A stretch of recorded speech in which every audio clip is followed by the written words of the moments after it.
అండి ఈరోజు తోటకూర పెసరపప్పు రైస్ చేస్తున్నాను. ముందుగా హాఫ్ అన్ అవర్ పెసరపప్పు నానబెట్టుకుని పక్కన పెట్టుకున్నాను అండి. తోటకూర కూడా శుభ్రం చేసి పక్కన పెట్టుకున్నాను. ఇప్పుడు గ్యాస్ మీద ఒక కడాయి పెట్టుకొని దాంట్లో ఆయిల్ వేసి ఆయిల్ బాగా వేడెక్కినాక పోపు గింజలు వేసుకున్నాను అండి. నెక్స్ట్ నేను ఆనియన్ వేస్తున్నాను. ఇవి బాగా వేగినాక ఇప్పుడు మనం పెసరపప్పు హాఫ్ అన్ అవర్ నానబెట్టుకుంది అది వేసుకుందామండి. ఇవి కూడా బాగా మిక్స్ చేద్దామండి. ఇప్పుడు తర్వాత శుభ్రం చేసుకున్న తోటకూర కూడా వేద్దామండి.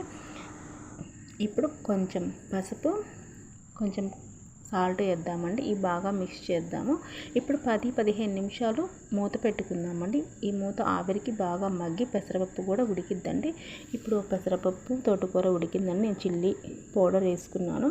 ఇప్పుడు నేను రైస్ కూడా యాడ్ చేస్తున్నానండి. ఇప్పుడు రైస్ అంతా మిక్స్ చేద్దాము. అంతేనండి, తోటకూర పెసరపప్పు రైస్ రెడీ అయ్యిందండి. లంచ్ బాక్స్ కూడా నేను రెడీ చేశాను. ఇది పిల్లలకి చాలా హెల్దీ అండి. ప్లీజ్ అండి సబ్స్క్రైబ్.